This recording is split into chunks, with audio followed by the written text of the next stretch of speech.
invited Adam to speak with us today because of his dedication to making education accessible, improving the lives of children around the world, and inspiring ambition in young people to find their unique purpose. His advocacy efforts align with the Laurel Springs mission to encourage a child's natural curiosity, to foster their innate enthusiasm for learning, and to value them as individuals. Please join me in welcoming Mr. Adam Braun.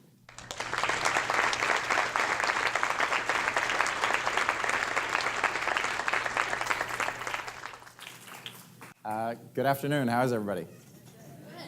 I need more than that. This is a big, big deal today. So, how is everybody? All right, great.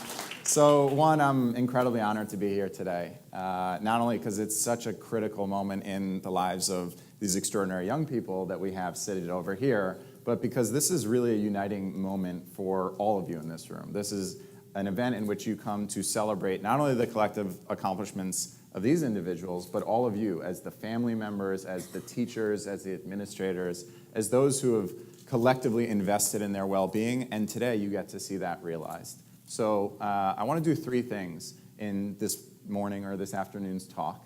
The first is just share a little bit about my story. You heard a quick introduction, but I figured it's always helpful to know a little bit about who is sharing the commencement address, so I'll share a little bit of my journey. The second is essentially providing 5 keys, 5 elements that I've discovered in the last 10 or 15 years were incredibly helpful to me and that I wish somebody else told me when I was a little bit younger, so that I could craft my life of my dreams on my own terms. And then the third is something that my guess is you guys don't get to do very often. So how many of you feel like when you tell your parents advice that they listen, by a show of hands? Okay, very skeptical. So the third is, because of the setup of this room, I figured maybe I could impart some wisdom to the parents in the room that they would want you to hear, and I'll deliver on your behalf. How about that? So to start with my story, I was born in New York. I was raised in Connecticut, and as part of my upbringing, there was one phrase that was heavily kind of beaten into, metaphorically, beaten into my siblings and I. And it was this one simple idea that we were different. So throughout my entire childhood, every single night when I went to sleep, my dad would, in particular, tell my brother and I, eventually my younger sister, this simple phrase. He would say, remember, and my last name is Braun. He'd say, remember, Brauns are different. And every single night he would say that. And my mom started to adopt this as well. And every night said, remember, Brauns are different. And when we were young kids, it was kind of frustrating because when other kids got access to video games and all the cool stuff that you might have wanted and your parents said, no, you're not getting that, their excuse was, well, that's because Brauns are different. And it was very frustrating for us. But at the same time, when we did things of nobility, when a kid was being picked on and my brother or my sister or I happened to stand up for that young child who was in our class and said, don't pick on them, they don't deserve that. Or when we did something that other students weren't willing to do, when we were the voice of the voiceless, when we came home and my parents got that call, they would sit us down and they'd say, do you know why you did that? And we'd say, no. And they say, because Brauns are different. And what they started to do was they instilled values and ideals in us as a part of our core identity. And my guess is that for each and every one of you that are graduating here today, because you've chosen an alternative educational pathway, in some way, shape, or form, you have had to acknowledge that you are different. You are not normal in the traditional capacity. There is, and I mean that. You guys could laugh, but this is not a normal set of individuals. You guys are exceptional in your own unique way. And what's about to happen is you are going to make a transition. And first off, I can already acknowledge from the introductions that I heard that I'm by far the worst tennis player in this room, and I'm the worst musician by a long shot. And I'm sure you guys are better writers and poets and artists and intellectuals than I ever was at your age. But the one thing that I deeply, deeply embraced when I made that transition from completing high school into college was that I held on to that idea that I was different. And one of the things that you start to see occur as you cross that chasm from high school to college is that as you enter a large freshman class, or for some of you that are taking gap year, you might not have that immediate community, but you will find a community. it's easy to conform. That's where comfort comes for a lot of us, is through the process of conformity. But what I would encourage you to do amongst these 5 kind of key ideas that I want to share today is, first and foremost, recognize that you are different, and most importantly, recognize that you become your expectations. That's the first idea. You become your expectations. And whatever expectation you have for yourself today is what you are possible, what is enabled for you, what you can become 4, 5, 6, 10, 15 years from now. And so remember, it's okay to be different. In fact, it's often celebrated. And the expectations that you define for yourself are really the pillars of the person that you will one day become. So the second idea that I wanted to share with really everybody here is something that I think is often difficult for us to recognize as our peers, our siblings. For many of you, your children go out and leave the home and go out into the world. So by a show of hands for the parents in the room, how many of you feel like now that your child has completed high school that your job is done? Right? I see some younger siblings in the back, like raising their hand as if you get to stop picking on them. So it is true, right? This is not the end of a journey. This is just a milestone along that journey.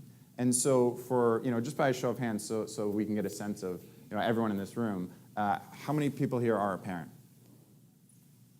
Okay. How many are grandparents? All right. How many are the grandchild of somebody else? If your hand's not raised, you're not with me right now.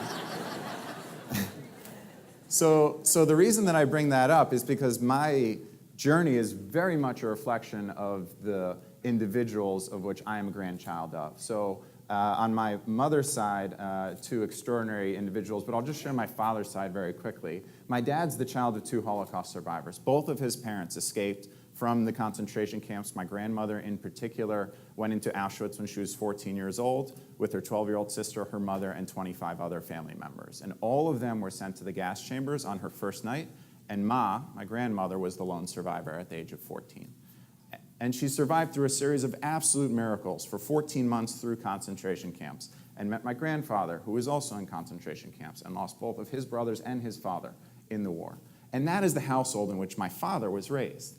And so when I would speak to my grandparents as a young boy, and I would say, Ma, and to my grandfather as well, what is the one thing that enabled you to survive through the camps? They would always say, it was so that you could be here, right? It was so that, the sense of purpose that we feel, that you guys hopefully feel for, your children and your grandchildren.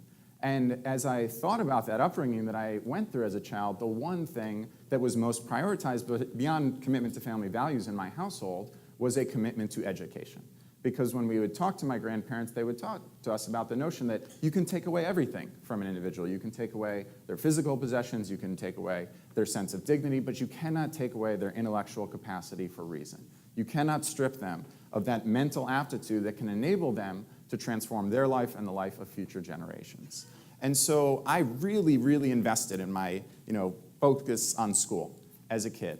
And when I went through the process that you are all now about to go through of transitioning from high school into college, it was very difficult for me because for the first time, you don't have that family support system around you all day long. And especially if you're going through alternative methods of education, you spend even more time with your family. And so this second idea that I would really encourage you to adopt, it's actually a phrase from one of my best friends from college, who is getting married next weekend, and I'll be one of the groomsmen in his wedding. And my friend Dan says, friends are the family you choose. Okay? Friends are the family you choose. And so as you move into college or into the gap year or into, whatever Nobel Prize one of you is going to win or ATP tournament, French Open that you guys will take down, I would just encourage you to recognize that you have this extraordinary ability to choose family. You don't get that naturally. You don't choose your parents. You don't choose your siblings. But in the coming years ahead, you will have the opportunity to choose an additional layer of family. They will be the support system. And what I would encourage you to do is to choose wisely. Don't just go for the first person who happens to smile at you and give you a sense of comfort. In fact, a lot of times what we naturally do, if you look at psychological studies, we go for those who are most similar to us, who look like us, who talk like us, who act like us. And what I would encourage you to think about as you progress into college is that you become the average. This is a Jim Rohn phrase, but you could become the average of the 5 people that you spend the most time with, okay? Think about it. For most of us, we really become the average of the 5 people we surround ourselves with most.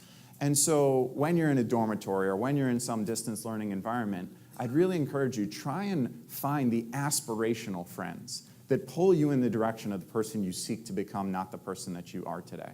You know, think about who I want to be one day, and then find the friend who pushes you there. So when I was going from high school to college, I was a basketball player. And I went to Braun University, I was recruited as a basketball player, and it's very easy to just surround yourself with athletes. But if I look at my best friends now, 10 years later, they're a musician, a classical composition major, they're a pro baseball scout, and wasn't my same sport. Another is an artist, an incredible creator. And college is that opportunity for you to think about your education, your curriculum, not just based on what your teachers are going to assign to you in your readings, but really about the out-of-classroom experience where you grow through fostered friendships. So that's the second idea that I would really encourage you to adopt, is that friends are the family you choose, and to really focus on identifying friends who celebrate your growth. Because I remember very well, I'd come back for a Thanksgiving vacation and kind of break, and I'd see my high school friends. And they'd say, you know something, you're different. You know, you're kind of into different stuff from when I knew you. And half my friends would celebrate that, and half my friends would criticize it. And the individuals that you want to surround yourself are those who will celebrate your personal growth. So the third idea is the email signature that I had on every single email that I sent out, probably between the ages of 19 and 23. And every email that I wrote signed off with "challenge your assumptions, comma, Adam." That's the third idea. Challenge your assumptions. Because as you enter into college, right, it's the first time in your life where you get to strip yourself of the barriers of expectations that these wonderful people have put on you, right? Really, really good people. But they have guided your self-expectation, right? They've said, I want you to do this, I want you to do that. For me, in a lot of ways, it was through reevaluating my sense of faith. You know, I had grown up in a household that really valued our faith and our tradition. And I bought into it hook, line, and sinker. It was a huge part of my life. And for the first time in college, I said, instead of taking all of this as assumed fact, what if I started from the opposite approach and assumed that none of this was correct? How would I build up my own set of ideals and faith-driven beliefs? And it was this incredible period of transformation that led me to say, you know something? My whole life, I've been guided by what I am, not who I am. So, you know, for all the adults here, right? When you meet a new person, what's the first question that they ask you? What do you do for a living, right? All these really, really smart folks gave the same answer. Did you notice that? Because it's a common thing. And for the first time in your life, in the next 4 years, I promise you, your conversations will be regimented around what's. So what do you do for a living is your profession. Where do you live? These are all what's. These are identifiers that describe what we are. And when you get into college, what's going to happen is you're going to meet other friends, other peers, and they're going to say to you, where do you go to school? That's the first question you'll get. And the second question you'll get is, what is your major? And immediately you start to get identified as, well, I'm Stacy, and I go to Cal Berkeley, and I'm studying psychology. And the reality is that is what you are. And what most people do is they decide to look at those identifiers and say, well, what does the other major who's in psychology at Berkeley act like? And what do they dress like? And what do they talk like? And what are they reading? And what are they studying? And what music are they listening to? And you'll start to try and live your way into the path of the what's of those who have come before you. And what I would encourage you to do is to instead take a moment, stop and reflect, and try and figure out who you are instead. Not what you are, but who you are. And the only way, the absolute only way that I've ever seen somebody figure out who they are in life is to get outside of their comfort zone, right? Get outside of your comfort zone.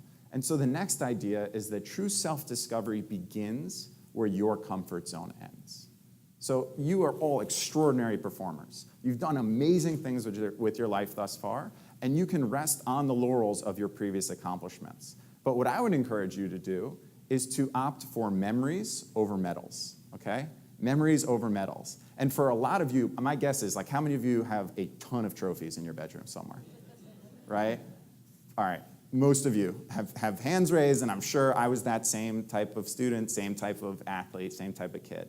But there becomes a time in your life where you have to decide, do I want to get the A? Do I want to get the medal? Do I want to get the trophy? Or do I want to put myself in a position of extreme discomfort where I don't know what the answer is going to be? But what I can tell you is the opportunities for growth, the opportunities to figure out who you are going to be will happen when you get outside of your comfort zone.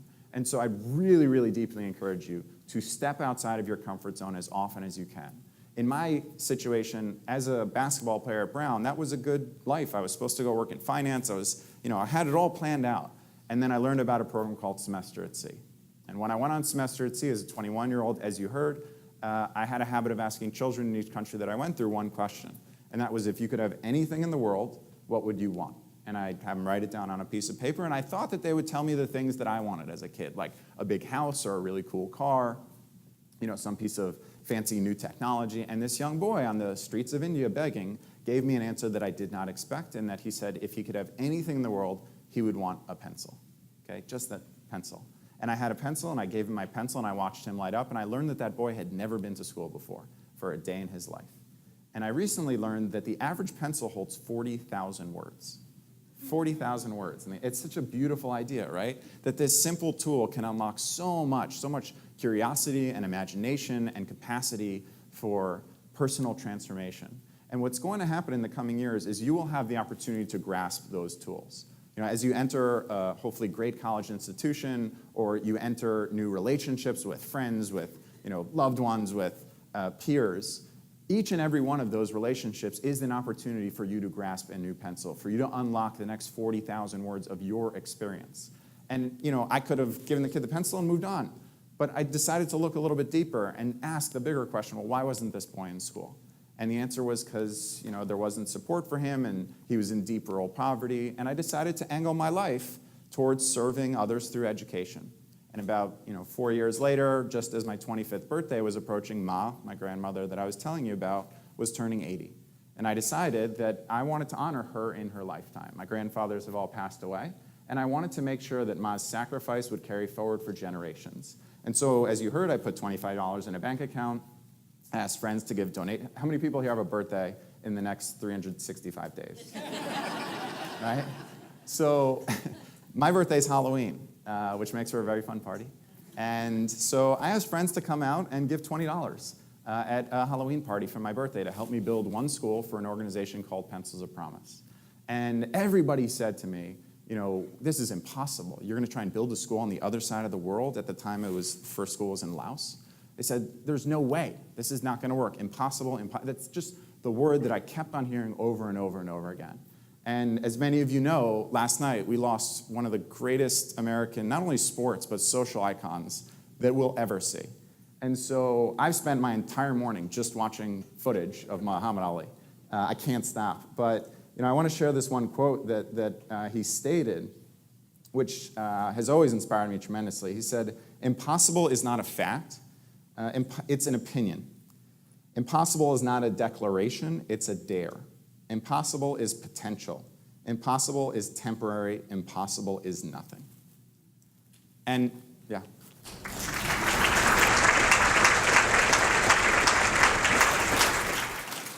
And for each and every single one of you, you are going to come across something that others will deem impossible.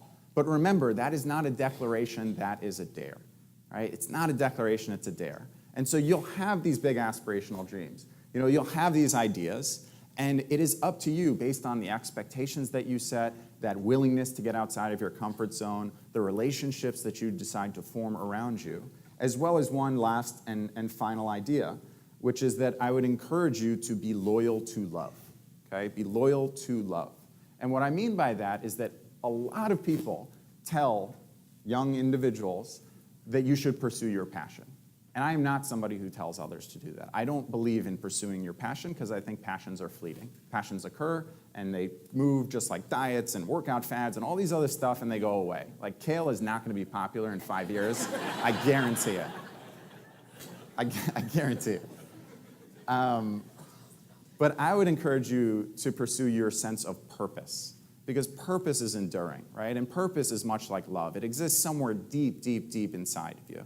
And in some cases, that might be the love of a family member or a parent who has done so much for you. It might be a younger sibling who you want to look up to you and you want to set a great example for them to aspire towards. eventually, many of you, a lot of people nowadays might meet their spouse in college, right? And so you might meet your spouse in the next year, which is pretty crazy to think about. I was recently watching a random game show, and there was this guy who was on, and they always interview the person before they answer the question. And this guy was there, and the game show host said, "So you've been married 49 years. That's incredible." And the guy said, "Thanks so much." And he said, "Well, what's the one key?" And the guy said, "Well, if I say there's just one thing, it's to make sure that you take trips. Go on trips together. My wife and I, for our 25th anniversary, we went out to China, and next year I'm going back to pick her up." So, it was a really, really good joke for a game show. There are going to be relationships that may endure 49, 50 years. But there are also going to be ideas that enter your mind of, I can go accomplish this. As I told you, I had this idea for Pencil of Promise. That was 7 years ago. Everybody said it was going to be impossible. $25 went in a bank account. Now, about 7.5 years later, there's 350 schools around the world and 35,000 children across Asia, Africa, and Latin America learning in our schools. Thank you.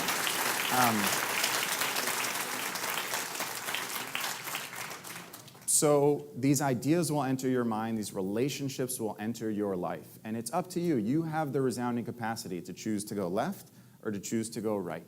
And I would encourage you that when that voice in your head is overtaken by the voice in your heart, and you have this unabatable sense of love and purpose driven towards an idea or an individual, to go into it head first. And in order to do so, it will be very scary and it will be very uncomfortable.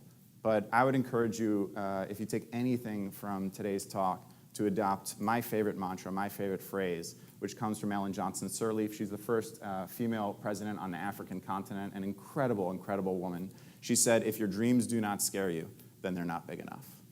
So thank you so much. And congratulations to the graduating class.